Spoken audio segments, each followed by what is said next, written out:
Back with more Angel. This is episode 20 of season 5. Very excited as always to see what's going to happen next. Last episode was wibbly wobbly timey wimey. Illyria was kind of falling apart at the seams, and that kind of caused a lot of like time loopy-esque kind of stuff to happen, but resolved now, I believe, since they've kind of taken a lot of her powers away. It would seem she's powered down a bit, not fully, I would assume, but that was kind of the kind of go-to solution that kind of had to be done so that God knows how many people didn't die. So, you know, one of those things, just a normal day at the office. I mean, particularly for these guys, they literally working in like evil office. Anyway, I'm losing my mind. So, I'm intrigued to see what this episode's going to kind of focus on next. Very close to the end. 3 episodes left, including this one. So, are we going to get more of the apocalypse kind of stuff? Is this still, you know, a lot of material that was written before the cancellation news? So it was just, you know, their standard affair episode that they were going to do anyway. I feel like by this point they probably already started changing things up a bit, I would guess. In terms of like, I don't know, speed running through a lot of the plot that they would have done this season and probably next as well. So we probably already started to see that happen, but I don't know for sure. So it will be cool to see what happens with this next one and where we kind of go with this. Yeah, I do enjoy the unpredictability of, you know, the Buffyverse shows in particular. I think with their structure, you never truly know if it's going to be like a really plot heavy advanced one, a really character driven one, or, you know, a puppet one, for instance, as well, which I really didn't see coming. Or just kind of like a filler, run of the mill, monster of the week-esque type, which obviously they don't do as much anymore.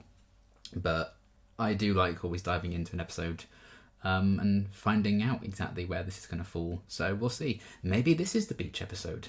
Maybe this is the one. We'll see. But yeah, I'm excited. So let's get into the next episode. You got something you want to say? Just don't want to lose another baby with the bathwater, boss. Oh. Fine. We'll send Spike. Bugger that. Do it yourself. They die, they pupate, they live again. But only if the proper rituals are performed by the immediate family. Oh, okay. If the body is Interesting. returned in time, the rituals won't take. I understand. Thanks. Oh, who's dead now? All right. What is it this time? It's Buffy. What? Hang on. No. If we get Buffy in an episode, or like a big Buffy character showing up literally on the 25th anniversary of Buffy, I'm recording this. Imagine. Expectations low, but imagine. The Immortal. The who? The foulest evil. Hell ever vomited forth. Worse than you? Oh. He was spotted in Rome near Buffy's. Wait a minute. Rome, that's where the capo died. You think you're gonna ride in, save the day, and sweep Buffy off of her? Like you're not thinking the same thing. I'm already seeing somebody. What, doggo? Nina's a werewolf, and I don't know her boyfriend. Last time they got on a plane, it didn't go well though. This is a dangerous mission that's only gonna get worse if we don't put aside our differences. Look, we have to work together. When have you ever done that? Save Buffy. If there's anything they could agree over though, it probably is Buffy. Sending your lackeys to do your stalking for you. That is really pathetic. All right, fine. I'm not proud of it, but it's Buffy. Remember the last time we were in Italy? Like it was yesterday. Oh. Oh my god. Oh, Drusilla! So, Wait a minute. I wasn't in Italy in the 50s. Oh man. oh, Oh. bloody hell. Oh my god, it's still calling him William, of course. Liam, William, and Liam. We'll leave this city tonight and never return. Under the penalty of death so swift. Wow. It's actually quite impressive. I'll snatch your little wee sticks out of the air and He is good at that though, isn't he? shove I them guess. slowly up your arse. Arse. Darla, What have they done to her? Oh. Oh my gosh. Oh, I wasn't expecting this. Merely suggesting that more tests might lead to knowledge of how to help you function.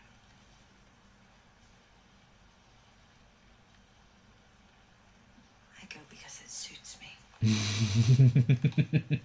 Burkles. See, I told you they would remember us. So we do make an impression. Oh no no no no no no no no no no! I'm not emotionally ready for this. Been saving up for years. I'm not ready for this. Oh no. Hey buddy. Most nights they never leave the house, just curl up on the couch and snuggle. You didn't know they were together? It's worse. Yeah, that's awkward. He's tasted you. Who do you think? Oh, that cheeky bastard. Come on. Have you seen him? No. She's glowing, mate. She isn't. Little bit. There's a 15 Wow. there about. Time for another pony ride. Oh dear. I like that it's kind of a comical storyline for their flashbacks. They're normally like devastatingly heartbreaking. Finally! In succession! Concurrently. Currently. Concurrently. You never let us do that. Yeah. Oh, The Immortal? I mean, come on. this makeup's amazing. Must get the head of the capo to Los Angeles subito, eh? See? See, subito. Is Buffy home yet? You guys. My God. 30. Priorities. There's something you need to know. Mom? No, you're not. Oh god, oh god, oh no. No, no, no, no, no, no, no. Oh fuck.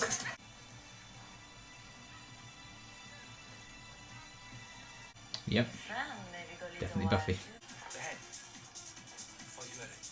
Oh no. Oh no. Yeah, I knew you were like eavesdropping. I mean, it's not difficult for you, but. Don't suppose we can talk about this over a nice amaretto.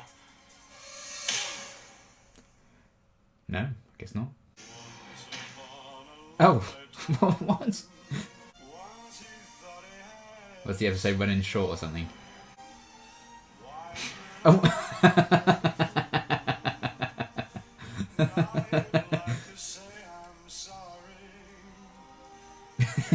Oh no.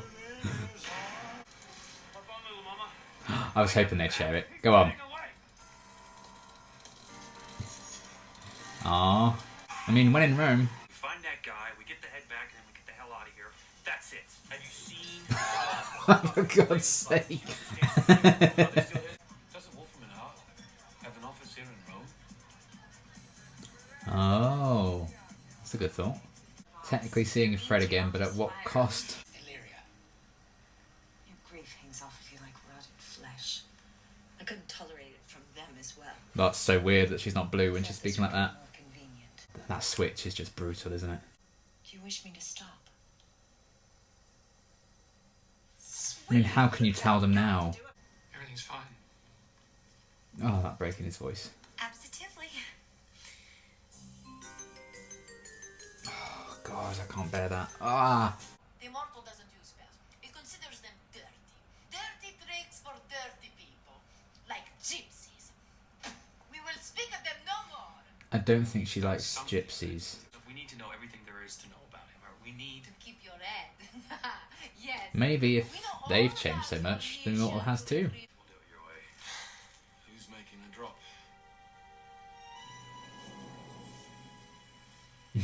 Buffy ran you through with the sword. Yeah, well, I made her do it. My God. I signaled her with my eyes. She killed you. Wesley, you take care of our little Fred for us, okay?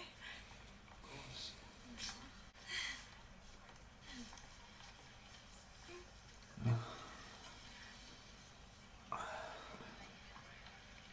It was most informative. God, that's so cold. Fuck. Don't ever do it again. One more step and the head gets it, eh? We are not animals. Let's not get ahead of ourselves. Screwed us before and he's screwing us now. And every time we hear his bleeding name, we end up standing in the strata holding the bag. Yeah, they probably should check first, eh? You have no idea what I went through to get this. Stripped it off the body of a dead slayer. All which gives it great Yeah. sentimental value. It's Besides, I've been wearing it for over 30 years. It's like a part of me. God. Should send that to Wood. I'm sure he'd love that. It's just one more thing he's taken away that I'll never get back. I'm glad you like. Oh my God. Let us handle it from here. Sometimes you have to put your faith in a higher power. We're heroes. We don't need any higher power. I'll be in touch. We make our own fate. Should we just go home? Oh, God, yes. Oh my God. Get me out of this rat hole of a country fast enough. I love how they've achieved just nothing. Oh my God. Buffy fell for the immortal on her own, and now she's happy. That's it. But she's not finished baking yet. I gotta wait till she's done baking, so she finds herself, because that's the Cookie dough and... I'm waiting patiently, and meanwhile, the immortal's eating cookie dough. Spike, is Angel crying? No. You keep running in place, you're gonna find she's long gone. Guess that's the point. I just holding on to the past instead of looking at the future. They keep missing her like this. Buffy loves both of you, but she's gotta live her life. People change. You guys should try it sometime. But that was nice for Spike to hear that. He didn't really believe her when she said it. Ciao. Ah. How about that? Are you like mad at me or something? Stop it. Yeah, that's not funny. I can feel it in you. I wish to explore it further. Oh God. You'll never be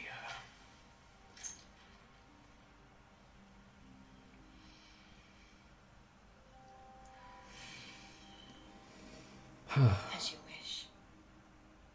Don't Princess Bride this. Thanks. Shocking as it is for me to say, like, that's better. Head's in your office. What? It's on your desk. They got it done. With regards, the immortal. Oh no. I really hate that guy. What's Buffy thinking? Can't we just lock her away in a box where no one can ever touch her, you know? Like we did with Pavane? No. I don't think she'd let us. I mean, she's pretty strong. Just have to live with it. Get on with our lives. Afraid so. Fine. Life finds a way. I'm moving on. Moving on. Oh yeah, right now. Moving. They're doomed. Okay. Where do we even begin? Jesus. I will be interested in hearing what people think of this one in, like, the general fandom. Personally, I loved it. I thought it was really, really good. I do think maybe it's due to the fact that they probably had a lot of ideas they wanted to do, found out they were getting cancelled, and I'm like, okay, we have to maybe merge this with this and see how that pans out. Because the sheer contrast of all the stuff with Angel and Spike in Italy versus the Wesley, Burkles, Illyria stuff, I don't know if that necessarily gels to be in the same episode, because I think with the Italy stuff, it's so clearly saying, do not take this seriously. This is supposed to be farcical and dumb. And if you just lean into that, I think it's really good, and I did that, so I was really enjoying that side of things. But then when you cut back to everything else going on with Wesley and Illyria, it's just so painful. I'm like, oh my God, you kind of a bit of an overhang in a scene in Rome or something, and then it cuts to this. I don't think you can quite get into the mindset quick enough before it then cuts back to the Rome stuff.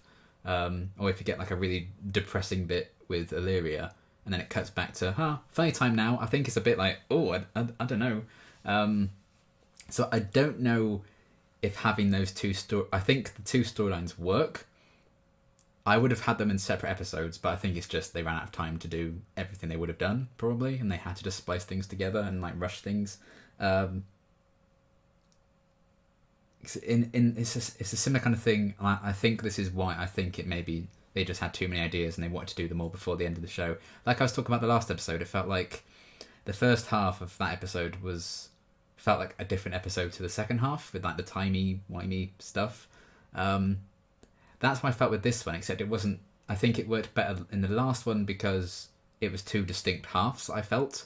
This one, it was just like, okay, be funny, be farcical, be funny and crazy and ha ha ha. And then it would be, now you need to be sad and depressed. And then it kept going back and forth, as like a casual, like normal episode would do between like A and B plots. But because they were so drastically different, it was kind of jarring and bizarre. But if I just kind of remove that and don't think of them as being in the same episode, if I think of like the Rome stuff is one thing of its own entity, the, Fred, Wesley, Illyria, Burkle stuff is also its own entity, I think they're both very strong and I think they work very well. I just would not have put them in this episode together, but I don't think they would have done if they weren't cancelled, if that makes sense. I could be completely wrong and this was just planned out to be like this before they knew of the cancellation. Then I would probably have a bit more of a critique for the episode as a whole in terms of its structure, not its content. So I loved everything that this episode had in it. It was just a weird pairing of stories. I think didn't really quite work, for me anyway. But yeah, the actual stuff itself, to just talk about what went down, I loved it. I thought it was absolutely hilarious and then just utterly like, oh god. But I don't know if it really flowed quite as well, the back and forth with that. Maybe if just the stuff, they happened in bigger chunks, I think it probably would have worked better. But just as you start to feel sad, it then cuts to funny stuff, you can't quite feel it, and vice versa. But still, it was quite the ride when they first mentioned Buffy and catching up with her. I didn't really think we would see Buffy, and obviously they didn't show it. They barely showed the Immortal. I think we saw it at the back of his head when they were like dancing in the club. But I think that's, again, the thing is you're imagining like all you're ever hearing about is how great the Immortal is and that he does everything right and, all this, that and the other. You're going to have this image in your head, and I don't think they should have shattered that by we actually saw him and had a conversation with him. So I quite like that he still remained an illusion and a mystery. We never actually saw his face or how he talks or anything about him properly. It's just all word of mouth about him. I really liked that because I think that would have ruined it to actually show him. Obviously they weren't actually going to show Buffy because it wasn't Sarah Michelle Gellar. But I also think that's kind of the point, is that Angel and Spike just become 14-year-old boys again when it comes to Buffy. Certainly when it comes to Buffy, and they're in the same room as each other, and it's all a big mess like that. The fact that they kind of revert so much in that way, and they're just bickering, and all their priorities just go out the window as far as Buffy's concerned, because they're there for a completely different purpose. But it just completely goes astray. And it being the Immortal on top of all that, who they already, as we saw in this episode, they already had that history with, and he's been with their women in the past as well. That just makes it even worse for them to be, they're just unable to focus on much, and they're so then caught up in their own past, and I mean literally, because we had those flashbacks. It's just like the present is passing them by because they're just so in their own heads about what used to happen. They're not in the here and now. So therefore, as punishment almost, they don't get to see and interact with Buffy properly. They always just miss her. I think that's kind of the point. So I really enjoyed that. I thought that was quite clever. And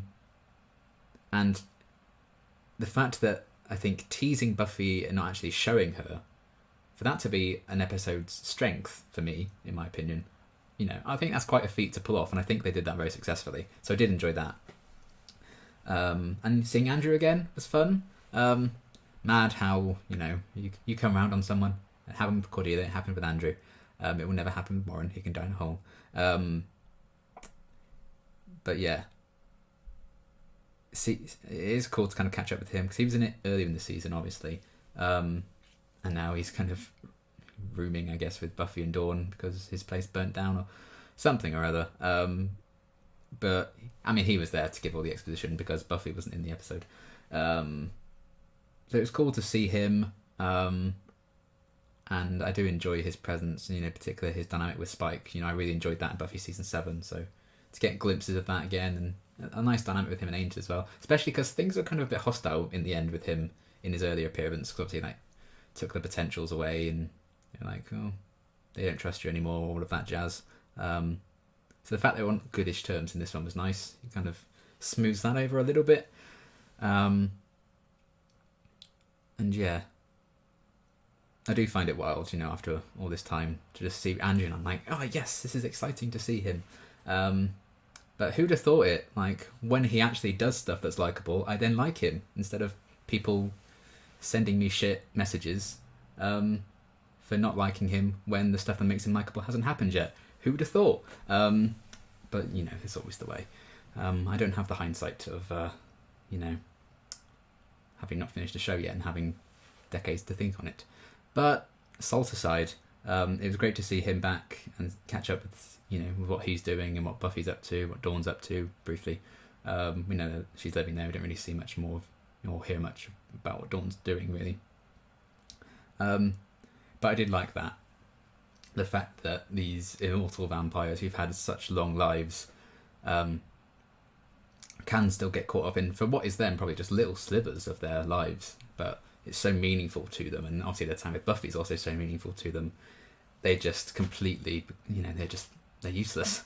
I did like that they achieved nothing, really, absolutely nothing, and then that branch of Fall from the Heart is actually what got the head for them in the end, and you're like, oh, we should focus on this, we should get our priorities straight, and they just immediately just go back to Buffy, check that if she's there at the hotel, check if she's at the club.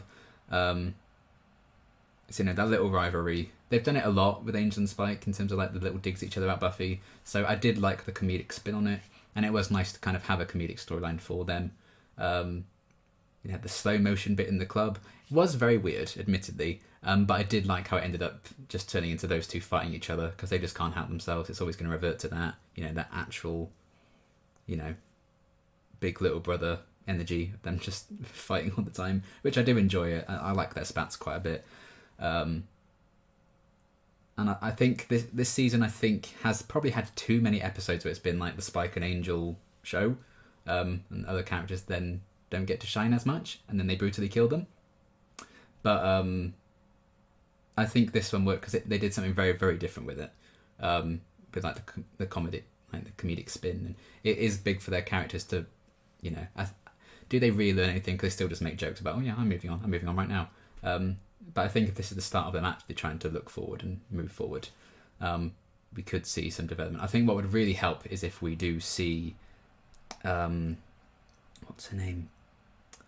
The werewolf woman who Angel's dating. If we do see her again, it'd be really cool to see how that dynamic may have shifted with this one. So I don't think we've seen her since Smile Time.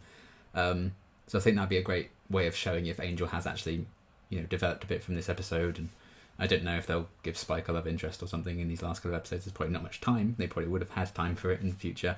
But I do like that they could have hopefully have come to this kind of thing, like we just need to move forward, and maybe the paths will cross with her properly. Maybe Angel will get the cookie dough moment with her one day.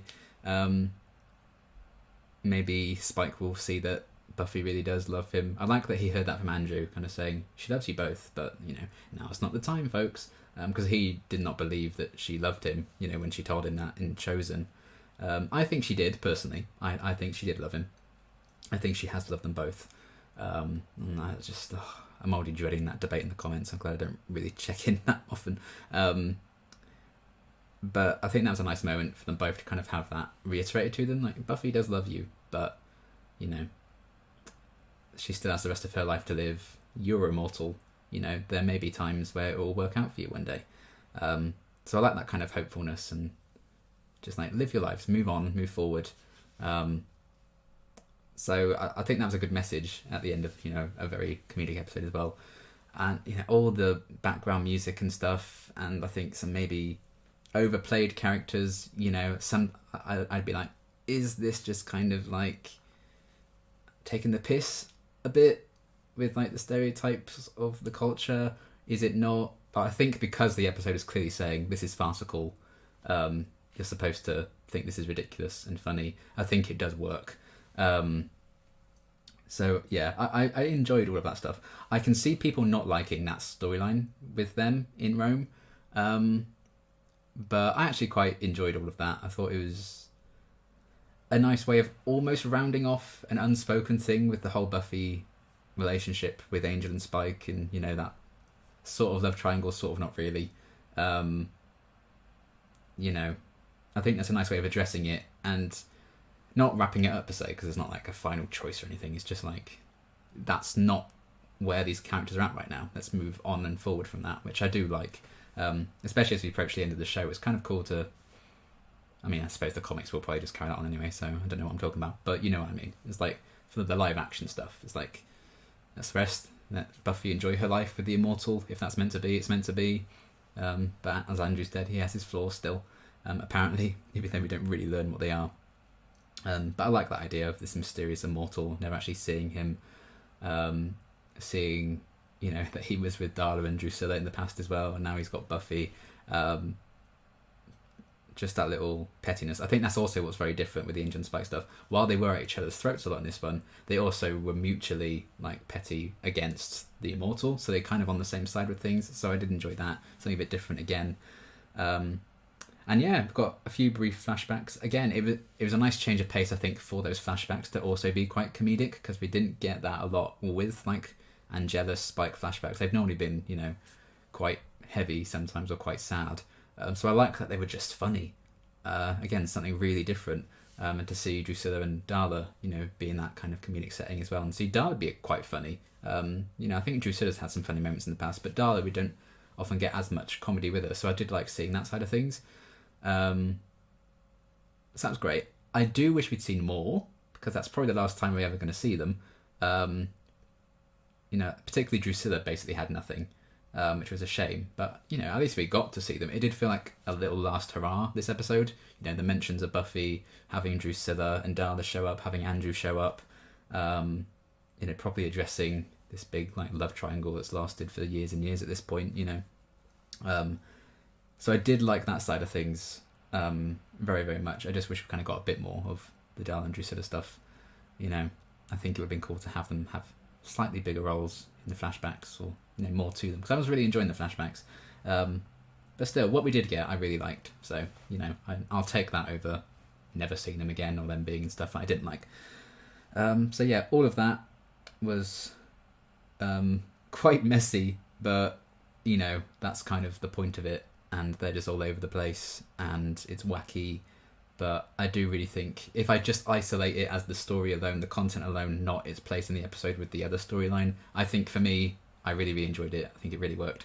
And I always enjoy seeing Angel and Spike kind of bounce off each other like that. I was scared with the opening scene as well, when Angel and Gunn clearly aren't on the best of terms after the ending of the last one. And then they went into the Angel and Spike feud again in this one. I was scared it was going to be like Buffy Season 7 syndrome, the end of that, where for some reason all TV shows, when they get into the very, very end of the show, they feel like the audience want to see the whole group that we've come to love over God knows how many years just hate each other and fight all the time.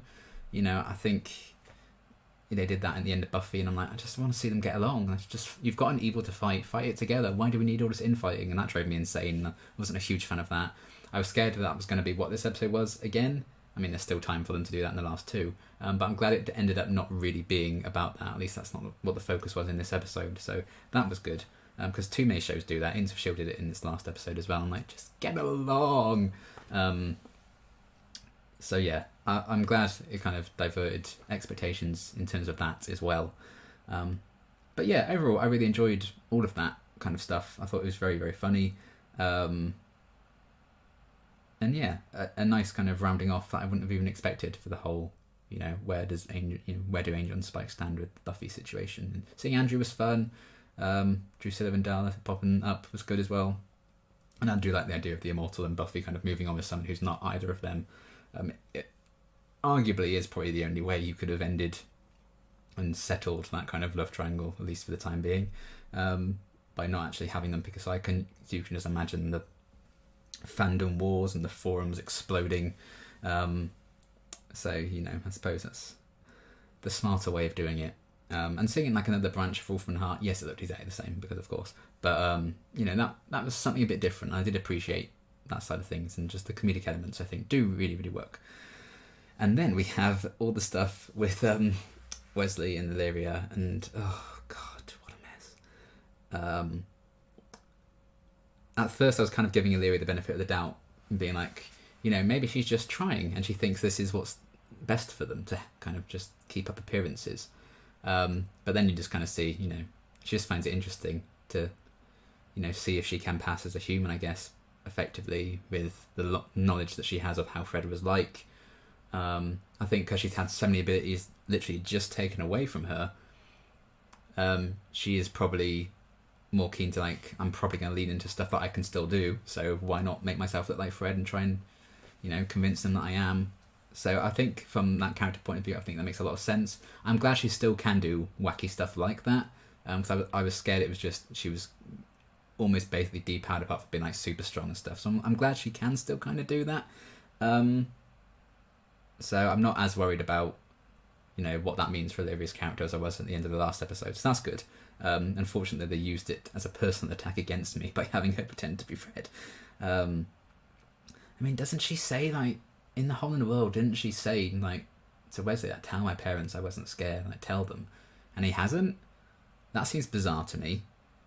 I just thought maybe it just hadn't been addressed, but I know a lot's gone on, and I know he's still grieving. He doesn't really want to accept it either. He only just properly accepted that Illyria is all that's left of Fred in the last episode, so maybe he was waiting until that moment to be like, okay, now I need to actually tell her parents.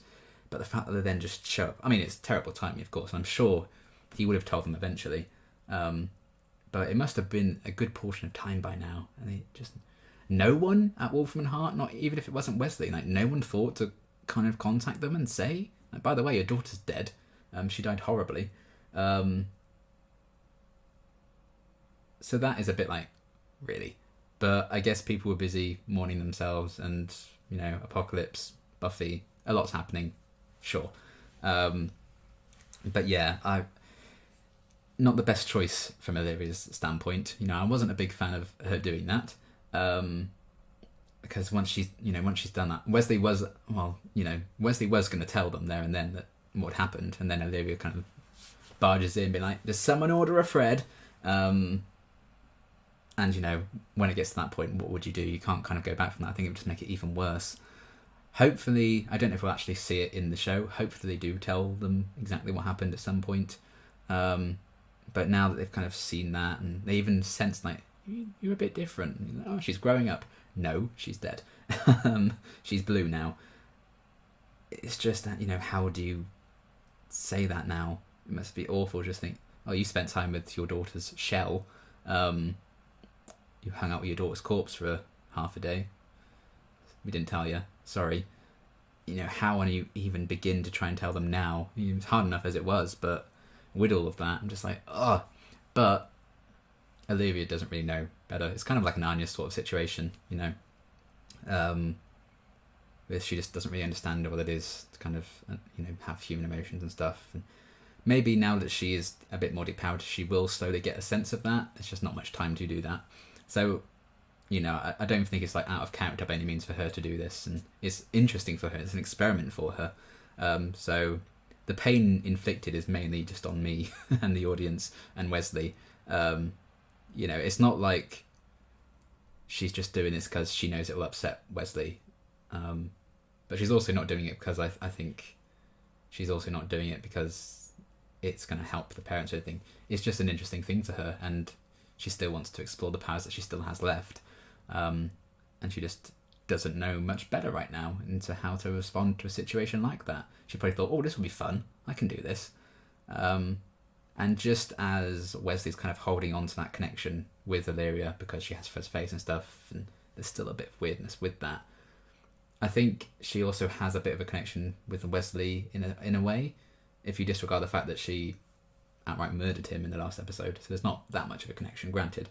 But it does feel like she has that fascination with him as well. And when she was like, oh, I want to explore this, and like her pretending to be Fred and everything, I'm like, icky. So I'm glad that Wesley was like, fuck no. And it better not go down that route, I'm telling you. There's only 2 episodes, so hopefully it won't. But, yeah. It's just a bit weird. To be fair, Illyria is very weird, isn't she? So, yeah. It's not necessarily being like, I blame the character for, like, behaving that way, because I don't think she was necessarily doing it out of malice. She was just doing it out of interest. But I'm still just not a fan of that. if this had been, obviously, if she'd been around for a bit longer at this point, and maybe she got more of a sense of how humans worked, how they tick, you know, how to respond to different situations, I don't think she would have done that. She probably would have kept out of the way. But, you know, this happened a lot earlier than that, and we're not going to see that development probably. So it can't just be like, oh, but she would have done this then, because it's just unfortunate timing and painful, and again, a personal attack on behalf of the writers. So yeah, it was all just dark and depressing and sad, but I really enjoyed that side of things, the pain that came with it. I think I'll enjoy it more if we do get like a proper resolution to that, but I am quite scared that the show's going to end and Fred's parents never find out that she died. I feel like we're not going to see them again now. So that feels a bit like, you had the chance to, you know. But is it better? Is ignorance bliss? But then is Illyria just going to have to keep up that for the rest of their lives now? And like, can she resemble Fred aging naturally? Because obviously if she stays like looking like that for the next 20 years, they're obviously going to know something's up. You know, when would the lies stop? So it's just escalating that further. Or does she just outright cut off contact with them and break their hearts that way? But if you would do that, you might as well just tell them that she's dead. It's messy and awful, and I don't really know what the right choice was. I mean, the right choice was to just outright tell them, and Wesley was going to do that, and he should have done it sooner. But Illyria was like, no, I'm going to have fun now. Which is interesting, and I do like that from a character point of view. It is interesting that Illyria would do something like that, and I think it makes sense for her to do that. So my nerves about where her character was going after the last one when they depowered her, they've kind of gone now. Because I do like the conflict that how she is like would bring. It's just a shame. I don't think we're ever going to see the full potential of that, at least not in live action form, because we've got 2 episodes with her left. So, it's just sad. It makes me sad. But yeah, sad in a good Buffyverse way. You know, we watch this so it breaks our heart every now and again, and it certainly did in this one. It was quite tough to watch, really, and sit through all of that, and that just blissfully unaware that their daughter's dead, and oh god. But I did really enjoy all that side of things as well, for all its horribleness. So yeah, the 2 separate stories the episode really had going for it, I thought were both great in their own right. I just don't know if having them both in the same episode and spliced together quite so much with the back and forth between the stories, I don't know if that was necessarily the right choice, but they may not have had the choice in that, because of like the cancellation and only a few episodes left and kind of stuff like that. So I think the structure of the episode itself left something to be desired, in my opinion. The actual content of it, I loved all of it. So, you know, this would be a really great episode to revisit, especially now I know what's coming and I know to expect, you know, to maybe not fully get engrossed in a story because it's going to cut to a funny thing or cut to a depressing thing, you know, quite often. But knowing that, I think will often improve things. That was often the case, I think, when I watch something for the second time, knowing what to expect. I think more often than not I will enjoy it more, or even more in this case, because I did really, really love this episode a lot. Just think the placement of the storylines in the same 40 minutes was a bit strange. But what we did get in this 40 minutes was a very funny story with some cool character moments in there, and a very sad story with some good character moments in there. And at the end of the day, I think that's the properly important thing. It's not like I didn't like the stuff in Rome, or I didn't like the stuff with Wesley and Illyria. I loved both of those things. So yeah, really, really great episode. I enjoyed it very, very much. And by that I mean it broke my heart several times, but also made me laugh quite a bit. So, you know, if there's nothing more to Buffyverse than that, you know, I don't know what it would be, how you would define it, because that's basically what it boils down to, isn't it? So yes, fantastic episode. I loved it. And with that, we have 2 episodes left. Sad times. I've got only one more time when I sit at this desk and have New Angel to watch. That's madness. But that is going to be everything for now. Let me know your thoughts on this episode, because I think this is going to be a very, very interesting one to kind of debate and see how you feel about certain elements of the plot and how you feel about the stuff in Rome and all of that. This could be an interesting one. Like, it feels like that kind of thing, especially when you bring Buffy into it and mention her and technically see her and everything. So yeah, let me know your thoughts on that. Obviously, I won't be reading them until I finish the show and I can go back through all the comments that I haven't seen. But quite the discussion to be had about this one, I feel. I've certainly had quite a discussion about it, and I've just been talking to myself, essentially. So yeah, let me know your thoughts. 2 episodes left. Oh man. Okay, that's going to be everything for now, and until my next reaction, thanks for watching.